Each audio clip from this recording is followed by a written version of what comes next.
Pag-usapan natin itong pinaka-latest post ni Senator Amy Marcos tungkol sa pangatlong Senate hearing sa pagka-aresto, pag-kidnap kay PRRD.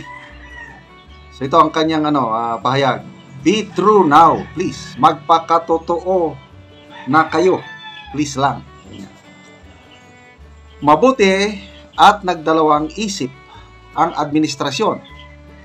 Pero sana hudyat na ang kanilang anunsyo ng pagnanais ibunyag ang katotohanan na sa wakas maliwanagan ang sambayanan patungkol sa totoong mga pangyayari.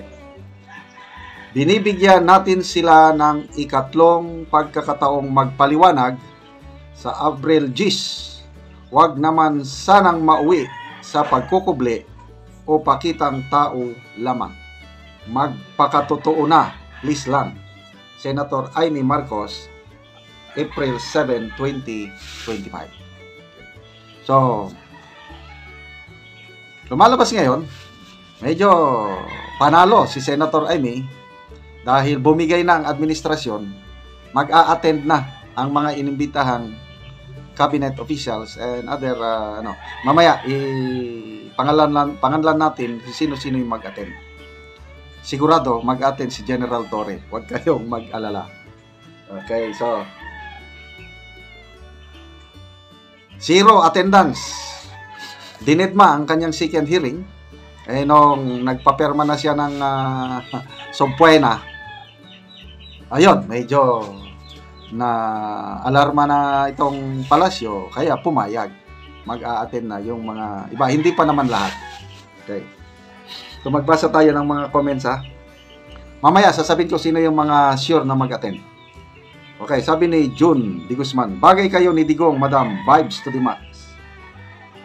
Glenn Oket Allen, ikaw pa rin number 1 senator ko. Tess Saman, mas importante siguro pagtuunan ng panahon ay ang kaso ni Sarah. Payuhan na siya na not guilty siya sa kinurakot. Sunday Siren dyan, nakaka-disappoint po kayo. Bakit naman? Minus 34 ka na dito sa amin. Bakit minus 34? Go, Senator Amy. Emba Isnaira, managot na ang dapat managot at makontempt ang dapat makontempt. Kung yun ang totoo, hindi lang pakita na nag-alala ka sa nangyari para maiboto ka. Palagay ko naman na kanya-kanya tayong pananaw ha. Hindi naman sa pagkuha ng boto itong ginagawa ni Senator Amy.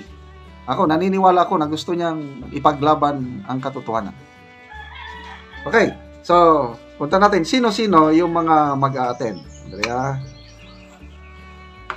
may post dito ni Teo Moreno. Ito. Teo Moreno 1 hour ago, sabi niya, Malacanang through Attorney Claire Castro has confirmed that several high-ranking government officials may attend the next Senate hearing on the International Criminal Court arrest order against former President Rudy Duterte. According to Palace Press Officer Yusek Claire Castro, among those expected to join are, ito na yung mag-attend, excuse me, Justice Secretary Jesus Crispin Rimulya, Prosecutor General Richard Anthony Padulyon, dalawa na, Chief State Counsel Dennis Arvin Chan, tatlo, DFA Secretary Enrique Manalo, 4, PNP Chief Romel Marbil, 5, CIDG Chief Nicolas Torre, 6, Executive Director Anthony Alcantara of the Philippine Center on Transnational Crime, 7, and Department of Migrant Workers Secretary Hans Kakdak. So, 8 yung pinangalanan, kinumpirma ni Yusek Claire Castro na mag-a-attend sa next Senate hearings April 10. Okay. So, magbasa tayo sa mga comments. Teo Moreno, sabi niya, Senator Amy, please ask the right questions. So, puwena di pilot 2. Oo nga, bakit ang pilot wala? siguro isusunod yung pilot. Emerald Drepcher. The problem is, those people listed to attend the Senate hearing already memorized the script and already attended their fellowship for their scripted drama. How can they add the pilot if they did not give him his script? So, pilot ang Anasia Momina, sabi, group study before thesis defense. So ang speculation ngayon, di ba, hindi sila nag-attend ng second hearing, nag-group discussion muna para may susundin na script. Ito, wag tayong madismaya pagdating sa hearing kasi sabi ni Senator Escudero, pwedeng i-invoke ang executive privilege.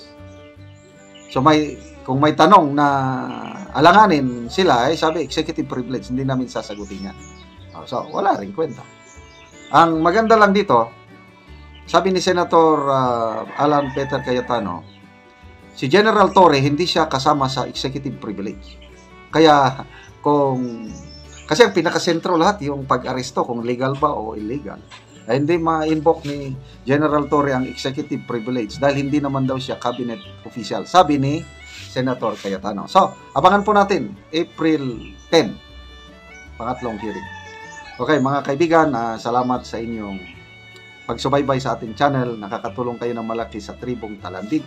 Ang income sa channel na ito is tinutulong natin sa tribo. Namimigay tayo ng yero at pako para ma-repair ang mga sira-sirang bahay ng Talandig na tribo. Panoorin nyo ang video na ito.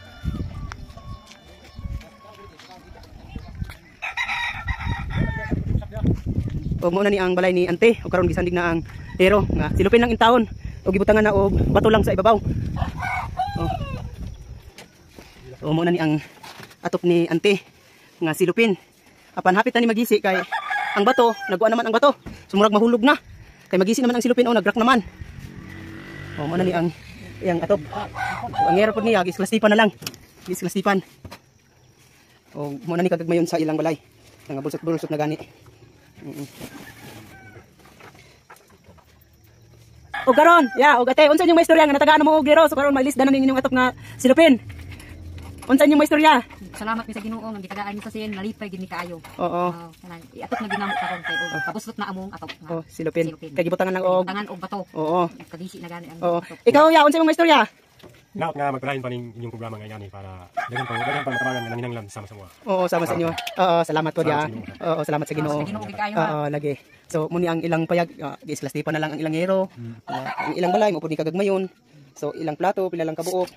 So mo na lang gid ang ilang gidakon sa ilang balay. Og salamat sa Ginoo sa nagtan-aw sa video sa YouTube. Salamat sa inyong pagtabang sa sama ilang ate ug kuya nga nagkalisod sila, nga natabangan na gid sila. Salamat and God bless us all.